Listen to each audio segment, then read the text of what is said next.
The bullet cracked through the morning air like a whip of thunder, slicing silence with surgical precision. At 500 meters, it struck dead center, not just in the bullseye, but exactly where the black meets the red. No wobble, no deviation, just a perfect, chilling thud into the heart of the target. Gasps rippled through the range, men trained to stay calm under fire, elite soldiers of the 10th Mountain Division turned like statues, frozen in disbelief, their rifles lowered. Their instructors paused mid-command. Even the wind seemed to hold its breath. And at lane 12, a woman in a navy blue sweater quietly lowered her rifle, adjusted her safety glasses, and said, "Can we try 600 meters next?" No drama, no smirk, no show. Just a voice so calm it made the moment feel even more impossible. Everyone assumed she was just another civilian, a curious office worker, maybe a nervous first-timer with a weekend hobby dream. She'd arrived in a dusty Honda Civic, parked between two armored military trucks, like a sparrow among wolves. Jeans, sweater, no gear, no ego. Just a clipboard and a quiet, "Good morning." But the second she picked up that rifle, something shifted. Not in her posture, not in her words, in the air. Like danger had just walked in unnoticed. The Riverside Public Shooting Range wasn't just any firing line. Tucked between rolling hills and pine forests, it was a fortress of precision. One of the few civilian-accessible ranges in the country equipped with military-grade targets, long-distance lanes, and weather-calibrated sensors. On weekends, it hosted hunters and enthusiasts, but on Tuesdays, that's when the real warriors came. Today, the 10th Mountain Division had taken over the East Wing, reconnaissance snipers, long-range specialists, men and women who could thread a bullet through a keyhole at 800 meters while breathing at heart rate 0. They moved like clockwork, synchronized drills, rapid reloads, blind fire transitions. Their boots thudded in unison. Their voices were low, sharp, efficient. And in the middle of it all, Lane 12 stood isolated, the farthest civilian lane, meant for beginners. That's where she was, Maya Johnson. Name registered, ID checked. No red flags, just a 29-year-old woman from a quiet suburb, working as a data analyst according to her file. No military history, no law enforcement ties, no competition records. "Beginner session," she'd said at the front desk. Sergeant Collins had almost laughed. He was a grizzled veteran, his face carved by years of sun, smoke, and discipline. He looked her up and down. Soft eyes, no calluses, voice like a librarian's. "Lady," he'd muttered, "you picked the wrong Tuesday." But she'd smiled. Polite, unbothered. "I don't mind the noise." So he signed her in. Lane 12. Instructor Mitchell. Standard Remington 700. Beginner protocol. He didn't expect her to last 20 minutes. Mitchell arrived 15 minutes late, weighed down by gear and the usual cynicism of a man who'd taught 1,000 beginners who thought shooting was like the movies. "Miss Johnson?" he called, opening the rifle case. She turned, calm, focused. "Please, call me Maya." Mitchell handed her the rifle, a basic .308 training grade scope, nothing special. "First time with a rifle this powerful?" She took it like it weighed nothing. "Once or twice before." He raised an eyebrow. "Let's start with stance. Feet shoulder width. Elbow down. Cheek weld tight." He talked. She listened, but her eyes, they didn't wander, didn't flicker with nerves. They tracked every movement of his hands, every word, like she was decoding a language only she understood. Then came the military drills. A sudden burst of gunfire erupted from the east wing. Rapid, controlled, 3-round bursts at moving targets. Soldiers shifted positions, fired prone, kneeling, standing. A ballet of lethal precision. Most beginners would have flinched, dropped the rifle, asked if it was safe. Maya didn't even blink. Mitchell noticed. "Don't worry about them," he said, trying to sound reassuring. "They're just showing off," she nodded. "I know." There was no sarcasm, no pride, just quiet certainty. He set the first target at 100 meters. "Take your time. Breathe. Squeeze the trigger. Don't pull it." She settled into position. Rifle to shoulder, scope to eye, and then something subtle. She twisted the parallax knob, just a quarter turn, adjusted her head slightly, inhaled, exhaled halfway. Crack. Mitchell grabbed his binoculars and froze. Center mass. Bullseye. Clean hole. "Huh?" he said. "Beginner's luck." She didn't smile. "Can we go to 200? He reset the target. Crack. Same. Result 300 meters. Crack. Again. Crack. By now, Mitchell wasn't coaching. He was watching, and the soldiers were watching him. Staff Sergeant Brooks leaned over from Lane 9. "Mitchell, your student's making us look bad." Mitchell forced a laugh. "Natural talent, I guess." Private Torres, a competitive shooter, back home, muttered, "Natural talent? That's bullshit. Nobody lines up wind drift at 400 meters on instinct." But Maya didn't respond, didn't react. She just asked for 500. Mitchell hesitated. "That's advanced range. Even our snipers train for months to hit consistent at 500. "I'll try," she said. He set the target. She adjusted the scope. Windage, elevation, parallax, a tiny correction for humidity. Then, stillness. 1. Breath. Crack. Mitchell didn't even need binoculars.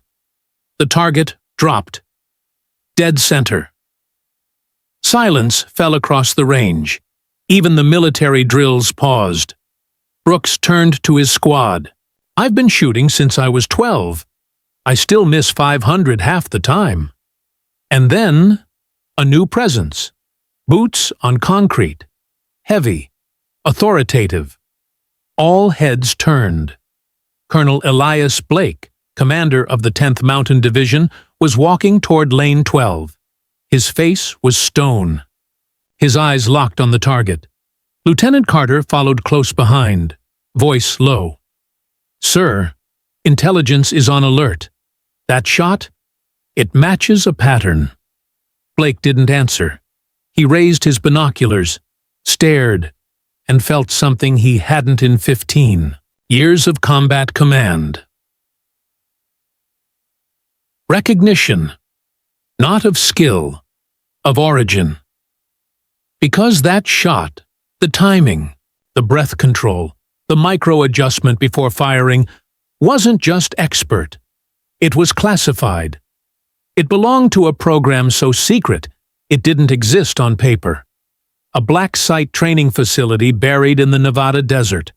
A unit of 47 operatives, all erased from records, and one name whispered in intelligence briefings like a ghost story.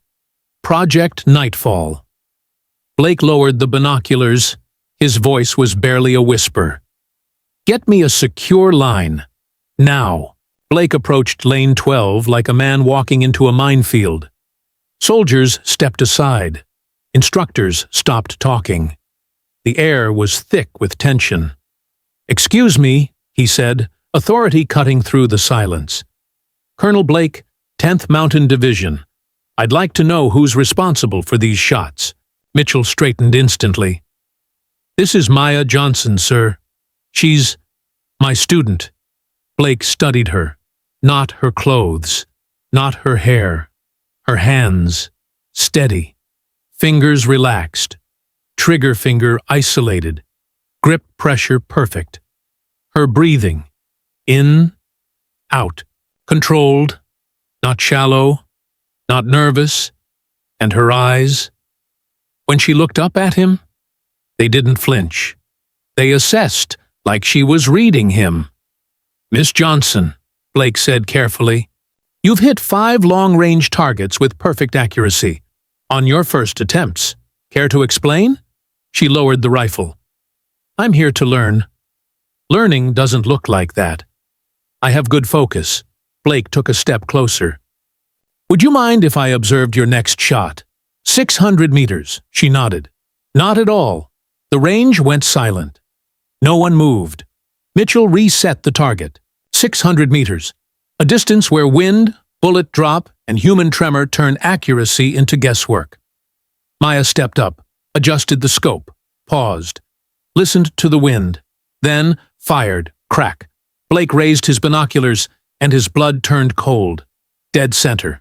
Not close. Not lucky. Perfect. He turned to Carter. "Operation Nightfall protocols. Activate them." Carter's eyes widened. "Sir, that's—" "I know what it is," Blake snapped. "And I know what I just saw. Because only 3 people in the world had ever shot like that. And all 3 were listed as deceased in official records." Chapter 5.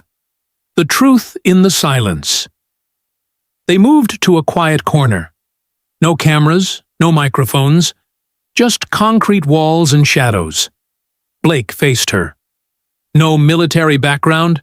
he asked. "No." "Law? Enforcement?" "No."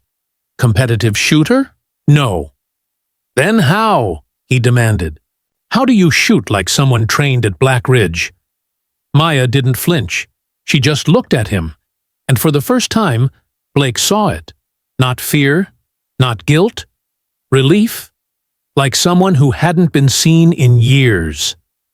"I don't know what you're talking about," she said. Blake leaned in. "The program was shut down 2 years ago. Security breach. All operatives were given new identities. Relocated. Vanished." He paused. "And you? You're not just good. You're the best." Silence. Then, softly, she said, "Hypothetically, if someone had been trained there and was told to disappear, what happens if they're recognized?" Blake exhaled. "Hypothetically? They get moved again. New name, new life. Again." She nodded. "That sounds exhausting." "It is." Another pause.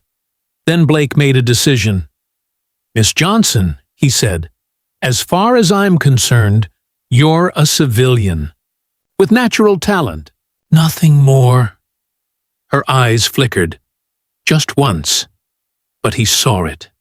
Relief. "Why?" she whispered. "Because the best soldiers don't die in battle," Blake said. "They get to retire. Quietly." She looked at him, really looked, and, for the first time, the mask cracked, and beneath it, a ghost, finally allowed to breathe. Then she said, "Hypothetically, would your unit benefit from a consultant?" Blake smiled. "I was hoping you'd say that." The air had changed. Not in temperature or wind, but in weight. As Maya picked up the rifle again, the soldiers instinctively stepped back. Even Mitchell, who had been teaching marksmanship longer than some of them had been alive, felt a shift in his chest, like standing too close to lightning before it. Strikes. Colonel Blake didn't speak. He just nodded. And Maya answered. She didn't aim. She aligned. Her body became an instrument of precision.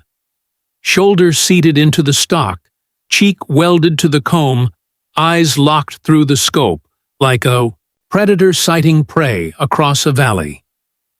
The first target was set at 700 meters, a steel silhouette barely visible to the naked eye. The wind was gusting at 12 knots, shifting direction every few seconds. Most snipers would have waited for a lull. Most would have adjusted twice, fired once, and hoped.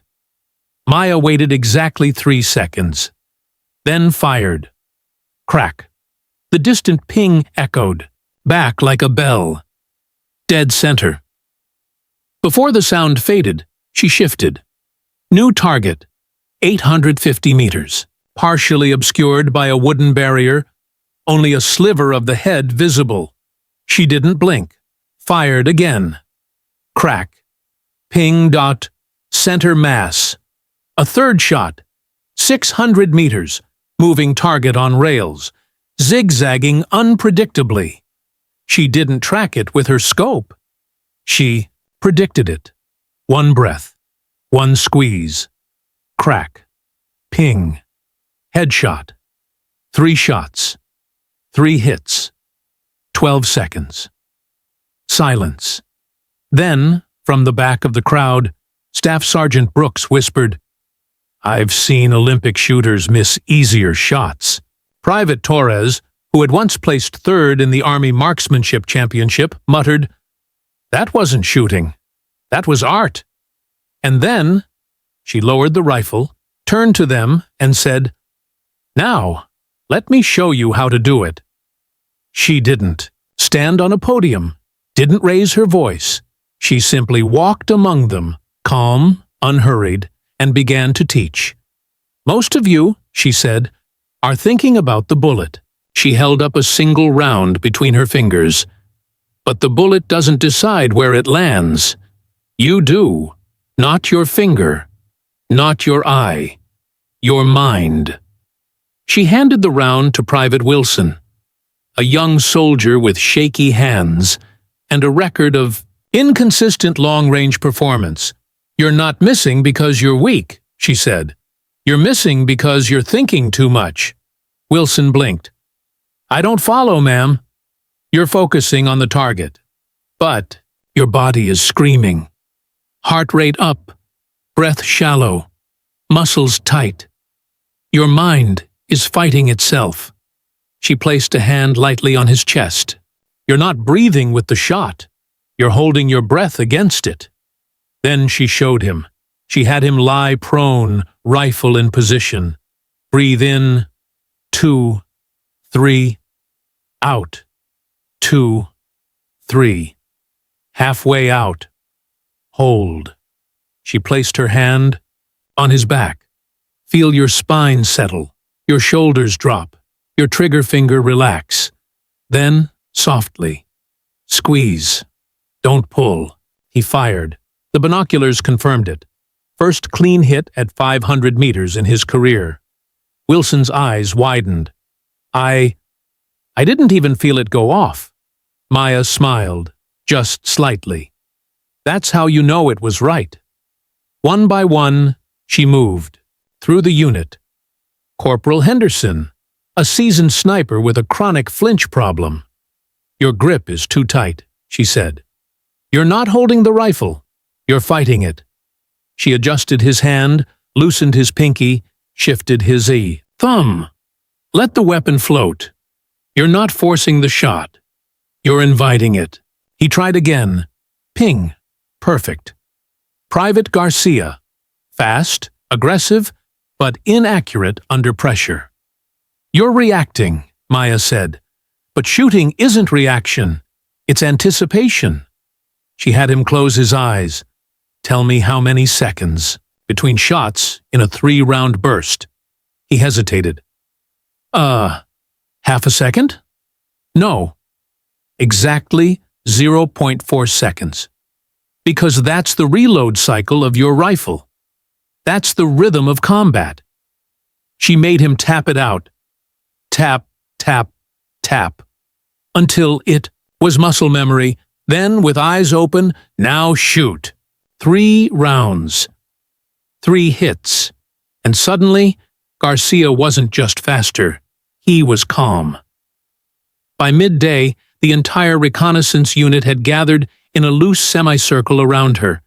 Not as soldiers, but as students. Even the instructors stood in silence.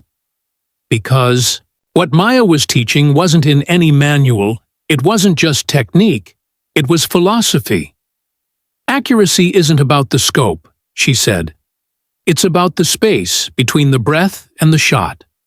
That's where truth lives. That's where you disappear, and the shot becomes inevitable. Colonel Blake watched from the edge, arms crossed, heart pounding, because he recognized it. Not just the skills. The language. This was the same doctrine taught in the Black Ridge facility. A classified training ground buried in the Nevada desert, accessible only by encrypted flight codes and biometric clearance. A place so secret, it didn't appear on any map.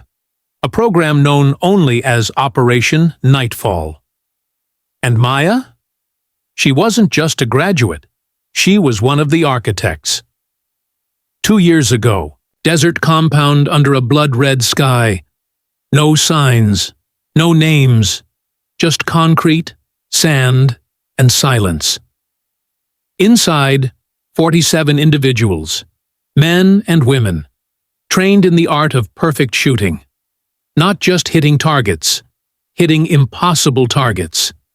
Through smoke, through rain, through darkness, with heart rates below 50 BPM, with eyes that could calculate wind drift by the flutter of a leaf.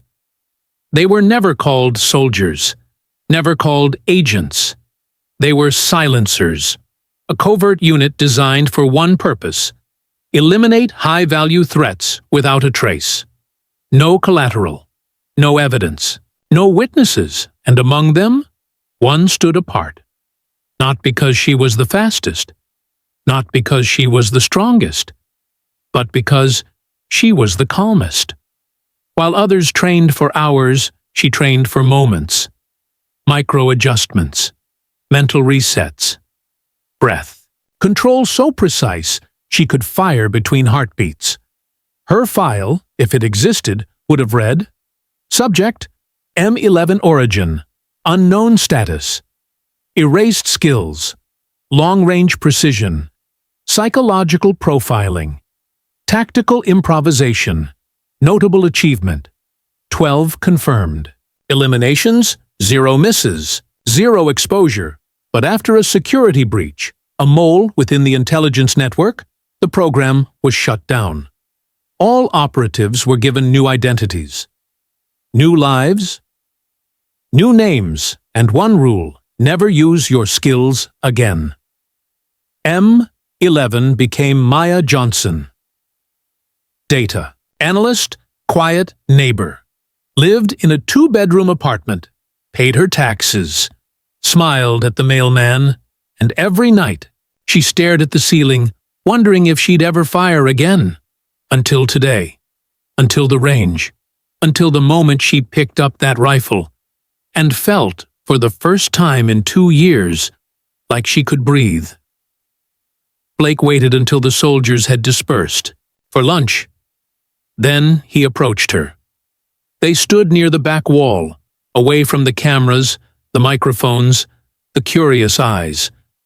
"You were M11, he said quietly. She didn't deny it. She just looked at him. And in that silence, he knew. "I saw your final mission report," Blake said, before it was redacted. "You took out a terrorist cell in Yemen. 3 targets, 900 meters apart. 1 shot each. All in 11 seconds. Maya said nothing. "They said you disappeared after the breach," Blake continued. "That you were relocated to Canada. But here, you are." "I needed to see if I still could," she said finally. "If I still knew? Why? Because forgetting who you are is the same as dying." Blake exhaled. "If intelligence finds out you're here, they'll pull you again. New name, new city, new life, and this time they won't be gentle." "I know. Then why come?" She turned to him. "Because I'm not just a weapon, Colonel. I'm a teacher. And these men, they're not just soldiers. They're protectors. They deserve to be better." Blake studied her. Not as a threat, not as a ghost, as a person. And in that moment, he made a choice. "I'll protect your identity," he said, "but only if you stay. Only if you help us." Help you how? Train them. Not just marksmanship, everything. The mental control, the breathing, the way you see the world before anyone else does. Maya hesitated. Then, "I can't be on base, no uniforms, no records." Then you come as Maya Johnson, civilian consultant, natural talent, nothing more. And if someone digs deeper, then I'll deny it. And if that fails, I'll resign. She looked at him, really looked, and for the first time in years, she felt something she thought she'd lost. Trust. "Okay," she said. "But on one condition. Name it. You don't tell them who I am. Not ever. They learn from the skill, not the legend." Blake nodded. "Done." She extended her hand. He shook it. And just like that, a secret alliance was born. Weeks passed. Then months. Every Tuesday morning, Maya arrived at 8:15 a.m. Same Honda Civic. Same jeans. Same navy blue sweater. She never wore a badge. Never carried a file. Never asked for payment. She just taught. And the 10th Mountain Division transformed. Snipers who once struggled at 600 meters now hit 900 with consistency. Recon teams reported higher accuracy in live-fire drills. Even the instructors began to change, adopting her methods, her calm, her precision. They called her the Quiet One, or the Shadow. Some even whispered, the Ghost. But no one asked her name. No one questioned her past, because it didn't matter. What mattered was what she gave them. Private Wilson earned a promotion, top marksman in his platoon. Corporal Henderson led a successful extraction in Afghanistan, neutralizing a sniper threat from 780 meters using Maya's breathing technique. Staff Sergeant Brooks, once skeptical, now said, "I've trained hundreds of soldiers, but she's the only one who taught me something new." And every time they improved, Maya felt a quiet pride. Not for herself, for them, because she had spent years being used. Now she was giving, and that was the difference. It happened on a rainy Thursday. No warning, no call, just two black SUVs pulling. Up outside her apartment at 3:17 a.m., men in dark suits. No insignia, no IDs. They moved like shadows. One picked the lock. The other covered the hallway. They entered silently. But Maya was already awake. She had been for hours. She'd felt it coming, the same way she'd felt threats in Yemen, in Syria, in the desert. A shift in the air. A silence too perfect. She stood by the window, dressed, bag packed, just like the protocol. When they kicked in the bedroom door, she was waiting. "Maya Johnson," one said. "You're coming with us." She didn't move. "You're not Maya Johnson," the other said. "You're M11, and you violated Protocol Sigma." "I didn't violate anything," she said calmly. "I taught. I didn't fight. I didn't expose the program." "You used your skills," the first agent said. "That's enough." "And who told you?" she asked. No answer, but she knew. Someone had leaked. Maybe a curious analyst. Maybe a jealous officer. Maybe just a rumor that grew too loud. She sighed. "I'm not going back. You don't have a choice." She reached slowly into her jacket.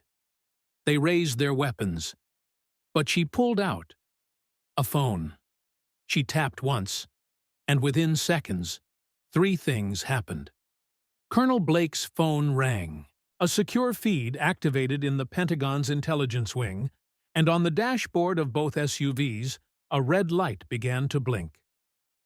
Blake's voice came through the speaker. "She's under military protection. Any attempt to extract her will be considered an act of aggression against a Department of Defense consultant." The agents froze. One looked at the blinking light, a signal that meant classified military override. They were being watched, tracked, outmaneuvered. The lead agent glared at Maya. "You're playing a dangerous game." "No," she said. "I'm just finally playing my game." They left. No threats, no arrests, just silence. And the rain. Years passed. Maya never stopped teaching. But she changed. Not in skill. In soul. She started smiling more. Laughing with the soldiers. Even joined them for coffee after sessions. She wasn't hiding anymore. She was living. And the unit? They protected her. Not with guns. With silence, with loyalty, with honor. When new recruits asked about the civilian instructor, the veterans would just say, "She's the reason we don't miss." And that was enough. On her 35th birthday, the entire reconnaissance unit showed up at the range. Not in uniform, but in civilian clothes. They presented her with a gift. A custom rifle, engraved on the side. To the woman who taught us to see the unseen. The 10th Mountain Division. She held it like a relic. Then, without a word, she loaded it, walked to the 1,000-meter line, and fired. One shot, one hit, and then she smiled. A real smile, the kind that comes from peace, from purpose, from belonging. Now, every Tuesday morning, the same Honda Civic pulls into the Riverside Range. The same woman steps out. Jeans, sweater, quiet. She walks to her lane, picks up her rifle, and teaches. No fame, no glory, no recognition. Just skill, just truth, just legacy. And if you listen closely, past the gunfire, past the wind, past the shouts of soldiers becoming better, you can hear it. The soft hum of a car engine, the click of a safety, the breath before the shot, and the silence, where legends are born. Because some heroes don't wear medals. They wear invisibility. And some secrets? They're not meant to be told. They're meant to be lived. The desert didn't sleep. It watched. In the heart of Nevada, buried beneath layers of classified airspace and electromagnetic jamming, lay Facility Black Ridge, a place so secret it didn't appear on any satellite. No flags, no names, just concrete, steel, and silence. And inside, they trained the untrainable. They called it Operation Nightfall, a program born in shadows, funded by black budgets, and run by men who answered to no one. Its mission? To create the perfect shooter. Not just accurate, not just fast, but invisible. Someone who could eliminate a target from 1,000 meters in sandstorm conditions without a single witness, without a trace, and walk away like they'd never been there. 47 candidates were selected over 10 years, all hand-picked, all broken down, all rebuilt, but only one ever mastered the final test. The silent shot. A shot fired not with a rifle, but with the mind. A shot so precise, so inevitable, it felt like gravity had pulled the bullet home. And the only one to ever pass? A woman with no name, only a file. Subject: M11 origin. Unknown recruited, age 18, after a single shot at a rural firing range in Montana. 700 meters, through a storm, hitting a moving target no one else could see. Skills: extreme long-range precision, psychological resilience, Tactical invisibility. Status. Erased. They didn't know her real name. They didn't want to. Because in Nightfall, identity was weakness. And weakness got you killed. She was 16, living in a trailer on the edge of Bozeman. Her father was gone. Her mother worked double shifts at a diner. She spent her days reading military manuals, watching documentaries, and practicing with a .22 rifle her uncle had left behind. One afternoon, during a thunderstorm, she went to the local range. No one was there, just wind, rain, and a single steel. Target 700 meters away, barely visible through the downpour. She set up. Adjusted for wind drift, estimated by the way the trees bent, calculated bullet drop, using the time between lightning and thunder. Took one breath. Fired. The rangemaster didn't believe it. He checked the target and found a hole. Dead center. He called the FBI, they called a special unit, and within 48 hours, a black car arrived at her trailer. No names, no explanation. Just a man in a dark suit who said, "You're not like the others. You see the world differently. We can teach you how to use that." She hesitated, then asked, "Will I have to kill?" The man didn't flinch. "Only if it keeps others alive." She went with him, and the world forgot her. Black Ridge wasn't a school. It was a forge. Trainees were isolated. No mirrors, no photos, no personal items. They were given numbers, fed minimal rations, slept 4 hours a night, and trained from dawn to midnight. They learned how to shoot blindfolded using only sound and wind, how to calculate bullet trajectory in milliseconds, how to disappear in plain sight, how to kill without hesitation. But the hardest lesson, to stop feeling. Because emotion was noise, and noise ruined the shot. They called it the silence, and M11 was the first and only to achieve it. Not by suppressing her feelings, by transcending them. She didn't ignore fear. She studied it. Didn't fight grief. She used it. And when she fired, it wasn't anger, it wasn't hatred, it was clarity. In her final test, she was placed on a ridge at 200 meters. Target: a moving vehicle, partially obscured by dust. Wind: 18 knots, shifting. Time: 3 seconds. She didn't aim. She became the shot. One breath. One squeeze. Crack. The vehicle swerved. A passenger down. No one saw the shooter. No one heard the rifle. Only the wind. And the silence. She passed, and was given a new name. Maya Johnson, civilian data analyst. No past, no future, just survival. 2 years ago, a mole inside Nightfall.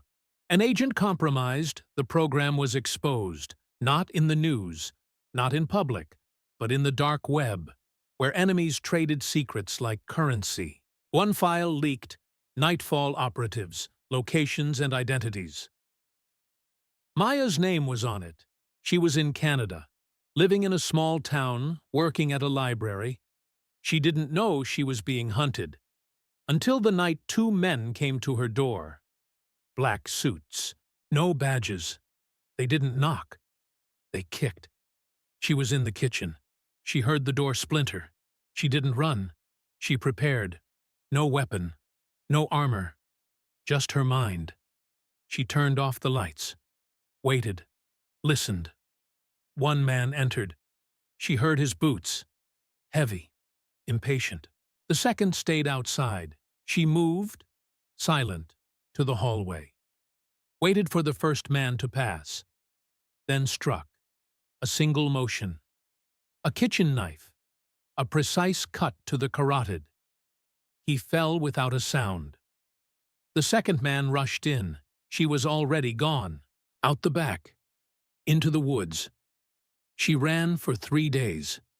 No food, no sleep, just instinct. And when she finally stopped, she made a decision. She wouldn't hide. She wouldn't run. She would return, not as a weapon, as a teacher. Because if the world wanted to erase her, she'd make sure it never forgot what she could do. That's why she drove 3 hours to Riverside. Why she chose a Tuesday. Why she wore jeans and a sweater. She wasn't testing the range. She was testing herself. Could she still do it? Could she still be her? When she picked up that rifle, she didn't just feel the weight. She felt home. And when she fired, it wasn't just accuracy. It was identity. Colonel Blake saw it. Not just the skill, the soul behind it. And when he protected her, he wasn't just saving a secret. He was honoring a soldier. Weeks turned into months. Maya became a fixture. Every Tuesday. Same time, same lane. She never took pay. Never asked for recognition. But the unit changed. Snipers who once missed at 600 meters now hit 900. Recon teams reported higher survival rates. Instructors adopted her breathing techniques. Even the colonel started practicing her mental drills. They called her the Quiet One, or the Shadow. Some whispered, the Ghost. But no one spoke of her outside the base. It was an unspoken code, a soldier's oath. Because they knew, she wasn't just teaching them to shoot. She was teaching them to survive. Private Wilson, once the weakest shot in his unit, now led long-range ops. Corporal Henderson credited her with saving his life in Afghanistan, a shot he made using her half-breath technique. And Staff Sergeant Brooks, he kept a photo of her, not of her face, of her hands on the rifle. He called it the stillness and said, "That's what calm looks like." It started with a drone, small, silent, circling the range, too high for civilians, too precise for hobbyists. Blake saw it first. He ordered a sweep. No signal, no origin, just watching. Then, a week later, a man in a suit appeared at the front desk, asked about a woman who shoots too well, claimed to be from federal oversight. Blake denied everything, but he knew. They were coming, and this time, they wouldn't stop. That night, Maya packed her bag. Not to run, to fight. She left a note on her kitchen table. "If I don't come back, tell them I taught them well." The next Tuesday, the range was packed. Not just the 10th Mountain Division, snipers from other units, instructors from elite academies, even a general, disguised as a civilian. They'd heard the rumors about the woman who could shoot like no other. And they wanted to see for themselves. Maya arrived late, wore a black jacket. No smile, just focus. Blake met her at the gate. "They're here," he said. "I know. Are you ready?" She looked at the range, at the soldiers, at the rifles, and said, "I was born ready." She walked to lane 12, picked up her rifle, and began. Not with a single shot, but with a symphony. She set up 5 targets, 100 meters, moving left to right. 50 meters, partially behind a concrete barrier. 100 meters, obscured by smoke. 1,000 meters, in near total darkness. 100 meters, a rapid triple-shot sequence. She didn't speak, just nodded, and began. She fired before. The target moved, predicted its path. Crack. Ping. Center mass. She didn't aim at the target, aimed at the gap in the barrier. Calculated bullet deflection. Crack. Ping. Perfect. Smoke rolled in. She closed her eyes, fired by sound and wind. Crack. Ping. Dead on. Night vision scope. No light, just stars. She waited for a cloud to pass, fired in the split second of shadow. Crack. Ping. Impossible. 3 targets. Different. Distances, no time to readjust. She used muscle memory. Crack, crack, crack. 3 pings. 3 hits, all in 4.2 seconds. Silence. Then applause. Not loud, not wild, but deep. Like a bow to a legend. Blake stepped forward. His voice was quiet. Ladies and gentlemen, you just witnessed the most advanced marksmanship demonstration in modern history. A general stood up. Who is she? Blake looked at Maya. She was cleaning her rifle. Calm, unmoved. He said only, "She's the reason we don't miss." That night, 2 black SUVs arrived. Same men, same silence. They surrounded her apartment, but this time she was waiting. She opened the door. "Come in," they entered, cautious. One said, "You're coming with us. New identity, new life. Again." She shook her head. "I'm not disappearing. You don't have a choice." "I do." She walked to her desk, pressed a button, and on every military base in the region, a file opened. Operation Nightfall. Complete training manual. Every technique, every drill, every secret. Now in the hands of the U.S. Army. The agent's face turned pale. "You leaked it?" "No," she said. "I returned it to the people who earned it." "You've compromised national security." "No, I've strengthened it. My skills don't belong to a shadow program. They belong to those who protect us." The lead agent hesitated. Then, "You know they'll never let you stay."